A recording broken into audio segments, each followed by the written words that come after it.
tá? Quer parecer inteligente, mas não quer ser. Porque custa esforço, tá? Porque custa esforço. E aqui a gente vem agora para começar a entender. Eu falei que ia demorar, tá? Para começar a entender o como que a idiotice foi fabricada no Brasil, tá? E eu poderia lá, né, vir de como a idiotice foi fabricada no mundo, né, e comecei a falar, né, e poderia falar, né, no princípio era o verbo, ou no princípio Deus criou o céu e a terra, e ali a idiotice já começou, né, a idiotice já começou a reinar, né, basta falar de Adão, mas enfim.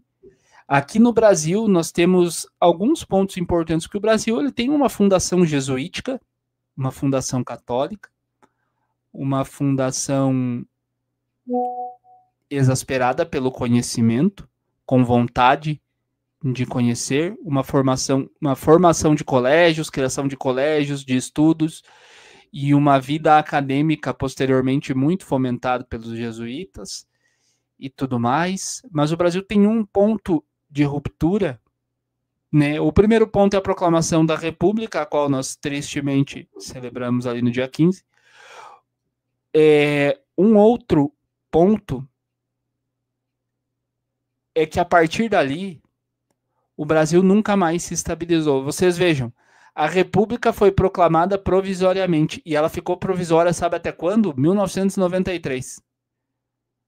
Ou seja, ficou mais de 100 anos provisória. 104 anos de República foi um regime provisório. Nesse período, nós tivemos duas ditaduras, tá? Algumas tentativas de golpe de Estado, 2 golpes de Estado, tá? Muitos movimentos, muitas coisas, muitos regimes, muitos partidos, muito tudo. Não se teve uma estabilidade. E aqui eu cito como nota de corte a ditadura, o golpe civil militar posteriormente de 1964. Por quê? Porque ali o Brasil estava de fato se enveredando para o comunismo, para o comunismo. E os militares, né, com a sanha de livrar o Brasil do comunismo, fizeram uma coisa certa e começaram a fazer cagada no dia seguinte. Por que aconteceu? Assim, ó. Primeiro que a origem do golpe ela é civil. Tá? A população foi para a rua pedir para derrubar o governo. Porque o que eram as recomendações? Assim, como que funcionava, né? Aqui no Brasil, nós tivemos Juscelino. Juscelino ganhou a eleição, governou. Em 60, nós tivemos a eleição do Jânio Quadros, ou seja, ganhar a oposição, e alguém teve a brilhante ideia de colocar uma eleição onde se votava para só no Brasil mesmo, onde se votava para vice e para presidente separado. E aí você podia votar para presidente de uma chapa e para vice de outra.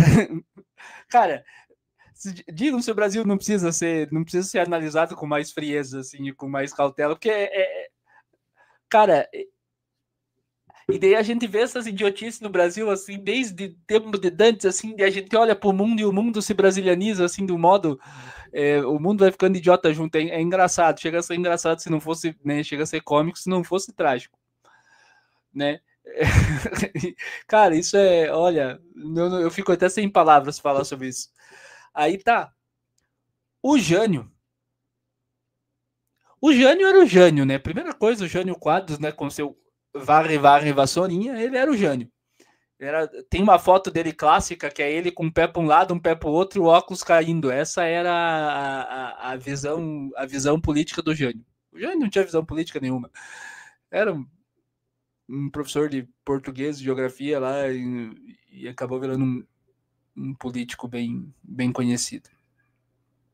né? Aí, o Jânio, tendo dificuldade democrática, do jogo democrático, como é que vocês conseguem governar com esse Congresso, que ele falava e tal, e aí ele renuncia, achando que o povo ia às ruas para impedir que ele renunciasse e que o Congresso não ia aceitar. O Congresso aceitou a renúncia e foi embora. E aí não queriam deixar o Jango assumir, fizeram um monte de manobra, aí o Brasil ficou num parlamentarismo, ficou com governo provisório, enfim, até conseguindo que o Jango assumiu. E a conversa era uma conversa revolucionária. Nós já vínhamos tendo guerrilhas no Brasil desde 1962, e aí o Jango falava das reformas de base, de encampar refinarias, de estatização em massa, de reforma agrária, enfim, falando muito disso. E a coisa estava bem complexa, e aí, né, com vários problemas políticos, uma dificuldade bem grande, e aí o Congresso dá um golpe. Né? Quando o Jango, numa situação insustentável, foge de Brasília, ele teve uma viagem para a China também, enfim. Quando o João Goulart, né, foge para a China, foge de Brasília, o Senado decreta, o Congresso Nacional decreta, né, que o governo foi deposto, que o presidente foi deposto, e aí vão convocar novas eleições. E quem faz isso é um senador. Não tem golpe militar aí. Os milicos estavam com as tropas na rua, mas tudo desorganizado, tal. E aí os milicos entram na jogada e assumem. Tem as eleições e tal, e ali começa um período muito difícil. Só que os militares sempre almejaram uma repressão. Ela não foi tanto ao pensamento. Hoje se fala em censura, hoje se fala... Teve. Mas não era exatamente como se pinta. Né? Tem um documentário da Brasil Paralelo chamado 1964, Elo Perdido, muito bom. Né? Tem... não, o livro é 1964, o Elo Perdido. Esse é o Brasil Entre Armas e Livros, acho que é. E aí... O que acontece? Tem muitas guerrilhas se desenvolvendo para luta armada. Para tentar resistir ao regime e tal. Muitos guerrilheiros. O Partido Comunista era um partido grande, o Partido Comunista, o antigo Partidão, era um partido grande, era um partido com muita penetração, tanto nos movimentos sociais. Aí a gente já tinha, né, boa parte, né, já tinha a fundação da CNBB por parte da Igreja Católica, a fundação das comunidades eclesiais de base, muita gente que havia sido já formada em Cuba, ou seja, a guerrilha começou a acontecer de um modo muito forte aqui no Brasil. E os militares foram para o mato, para o confronto com a guerrilha, e esqueceram da guerra ideológica. Nunca teve um filme, uma propaganda acerca do regime, acerca dos males do comunismo.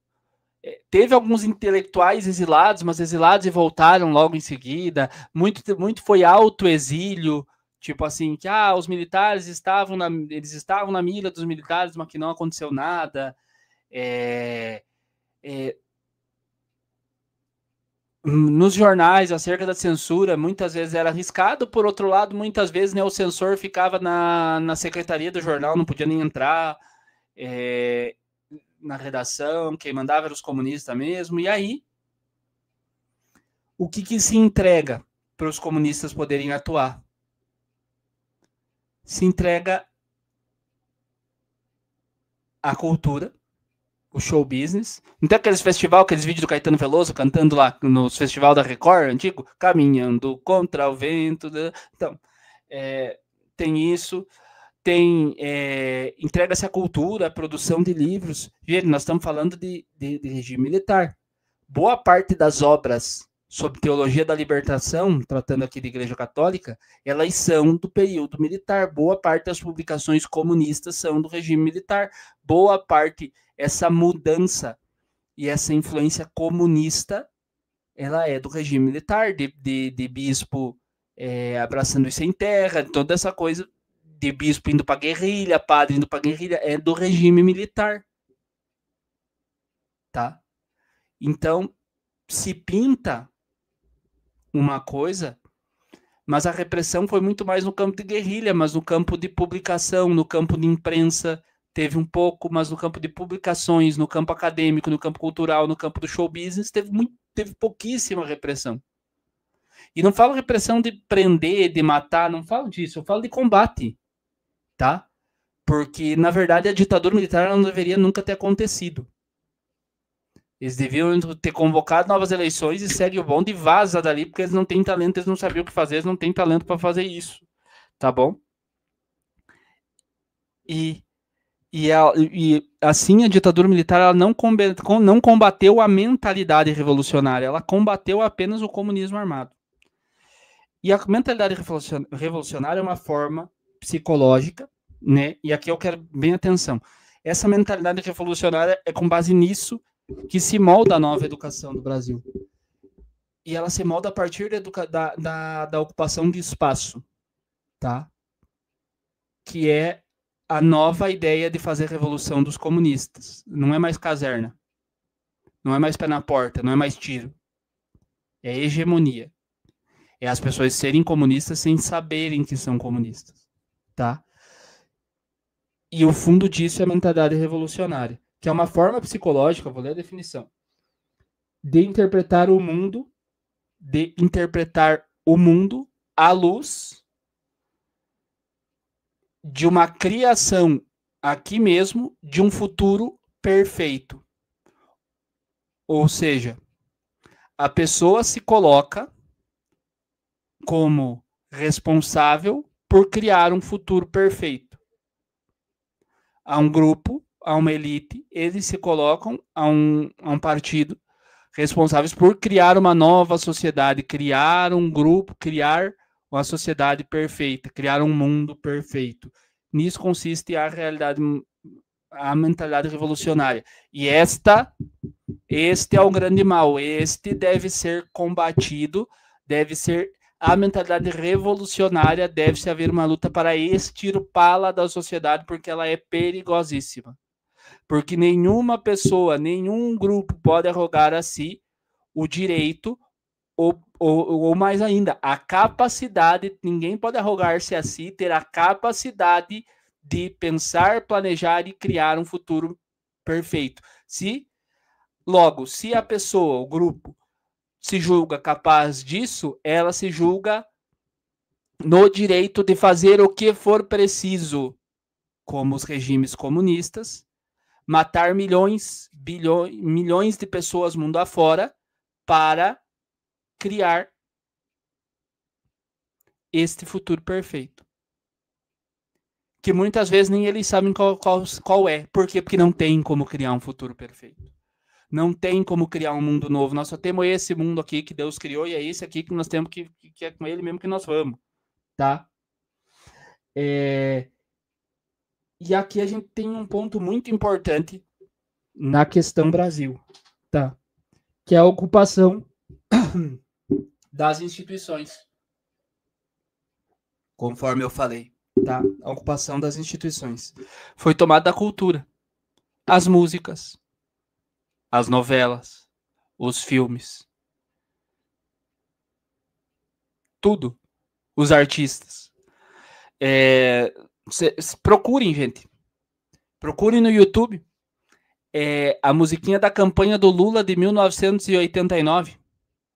É só o show business, é só a Globo. Marco Nanini, Antônio Fagundes, Chico Buarque, Marieta Severo, quero ver chegar, Lula, cantando a musiquinha. Porque é uma época de uma esquerda cult, que ser de esquerda era...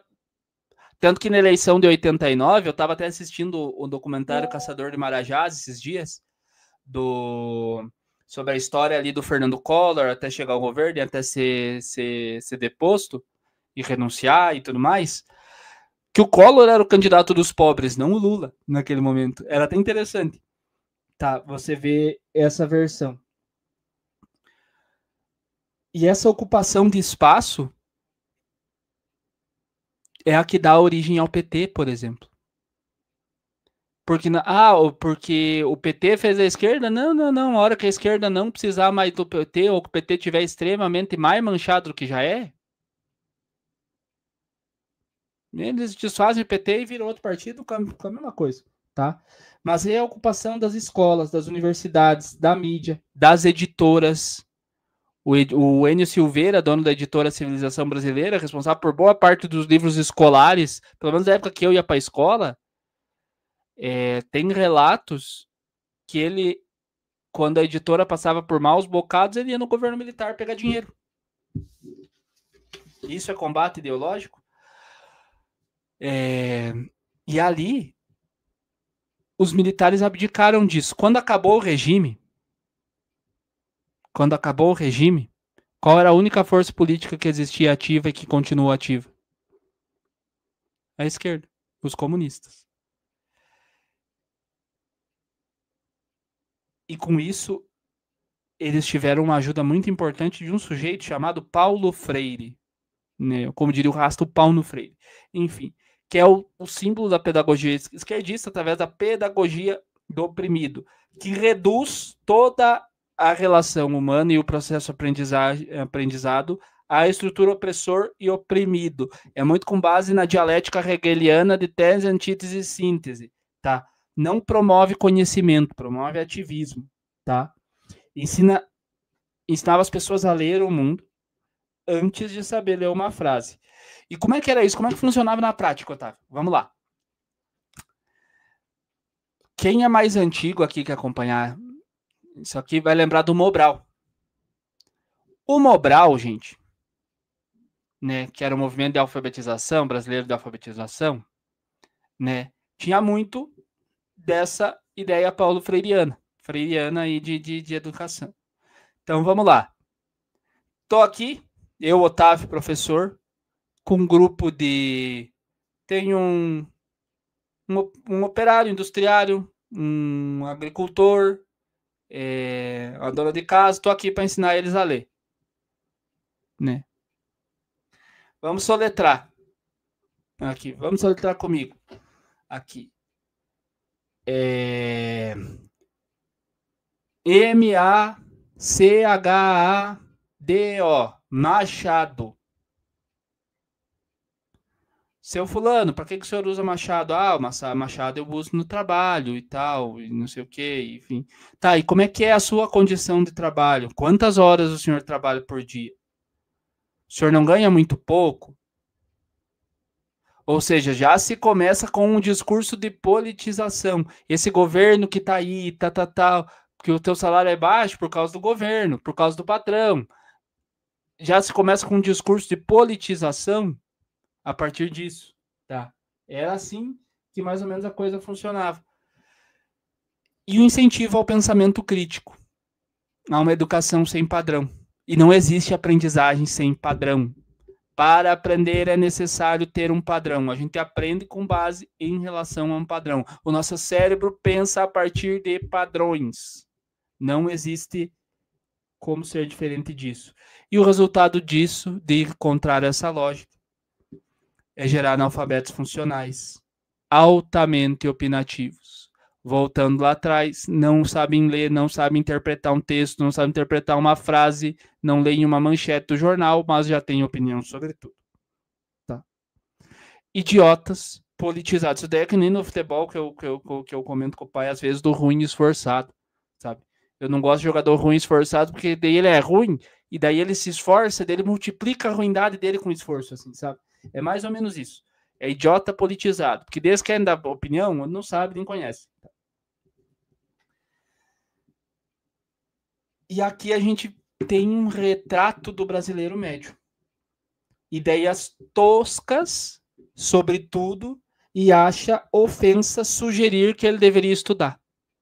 Mandar uma pessoa estudar, aqui no Brasil, você está chamando ela de burra, está ofendendo. Não, eu não preciso estudar, eu já sei. Eu já sei. Quem precisa estudar é quem não sabe. Eu já sei, né? E é isso, né? Vive com base nas manchetes da Folha de São Paulo. Vive com base na Choquei. É Choquei, né? O nome daquele perfil de rede social que dá notícia sobre tudo e todos, né? E vive com base no influencer X e Y e assim vai. Não quer estudar, quer ter pose. Não tem reflexão, mas só vai na onda da opinião pública, seja ela de lado A ou B, fica só no